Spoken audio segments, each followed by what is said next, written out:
2 Metro police officers who shot and killed an unarmed man over the summer, we learned late this afternoon, will not be charged.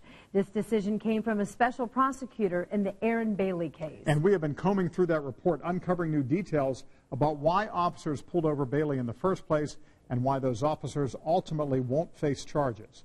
We have team coverage of that report and the response from Bailey's family and the community. So let's start tonight with Steve Jefferson. And Steve, I understand we're not going to hear from IMPD's chief on this until tomorrow. That's right. He scheduled a press conference for tomorrow morning at 10 o'clock here at Metro Police Headquarters. So we'll have his reaction first thing tomorrow. Now, that 16-page report released from the special prosecutor in this case, it outlines the investigation into the shooting death of Aaron Bailey last June. Now, we're going to give you some highlights from those court documents. Now, Officer Carlton Howard says Aaron Bailey, that he pulled him over because he failed to use a turn signal while changing lanes to make a turn. Now, Officer Howard did run his license plate after getting behind him, and it came back that Bailey was listed as suspended and should not be driving. During their conversation, we were told by we read in the court documents that Bailey admitted to Officer Howard that his license was suspended, and Officer Howard told him during that traffic stop, it's no big deal.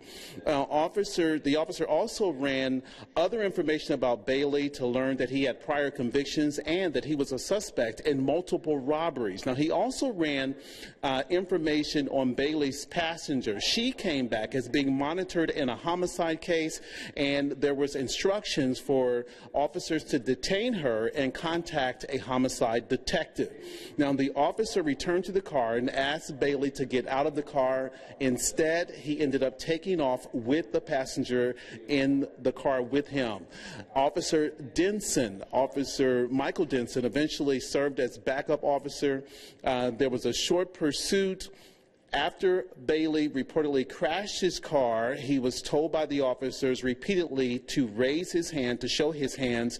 We're told that his passenger did so. However, Bailey started going through the center console of his car and then turned toward officers, and that's when they fired shots. Bailey was struck 4 times and did not survive the gunfire. The officers then radioed in that they were involved in a police action shooting.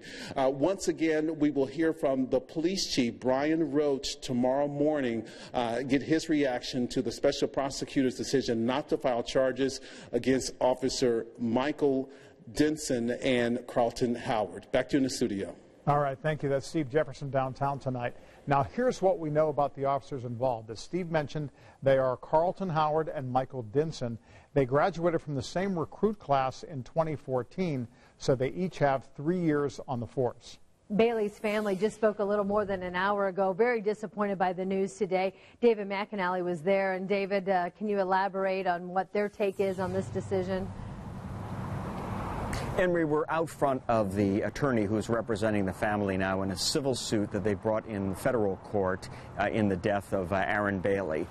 They came here right after they got a briefing from the special prosecutor in this case, and it was a very emotional few moments for the daughter of Aaron Bailey. She said she does not believe that justice was done here, and she feels that her father did not do anything that night that should have given the police a feeling that their safety was endangered. Here's some of what she said. This is not justice.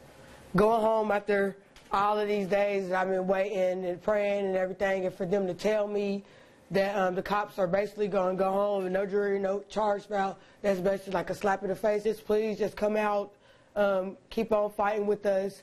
If y'all didn't come out before, please come out and fight. Don't only think about my dad, but think about you guys as children, you guys as family. And please just, we can't let this battle end, because if we do, they'll sweep other things underneath the rug like they've been doing for years, and we just have to let it stop now. So please just come out tonight at 6:30, and I just want to keep on fighting justice for my dad. And she is calling on the city to dismiss, to fire the 2 officers involved.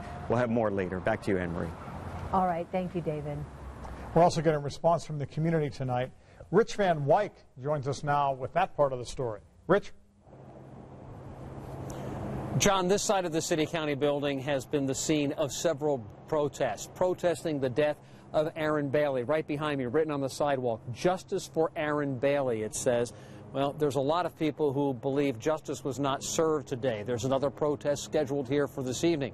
In the meantime, we talked to the community activist, community supporter, Reverend Charles Harrison. He's been a supporter of IMPD at times, but tonight he is upset. He is disappointed. He calls this a bad shooting, and he wants something done.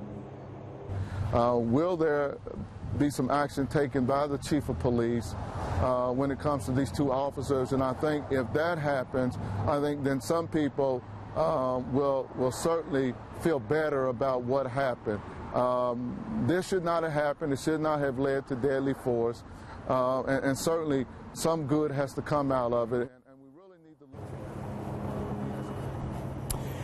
The Reverend is calling for additional training for officers. He's also calling for administrative, possibly disciplinary action against those two police officers. Another protest scheduled here for this evening, and Maria mentioned that, but the Reverend is also asking people to stay calm and stay away from violence. All right, Rich reporting live for us. And of course, we've been following this Bailey case all summer long. Just to bring you up to date, Bailey was shot and killed by Metro Police June 29th. FBI then opened an investigation about this case 2 weeks later. Then 2 months after Bailey's death, a special prosecutor was appointed. A month after that, the family sues the city. Then today, the prosecutor decided not to file charges in the case. And the FBI just sent us a statement saying its investigation into the Bailey shooting remains open. The special agent in charge says the FBI will review all available evidence and investigate further where appropriate.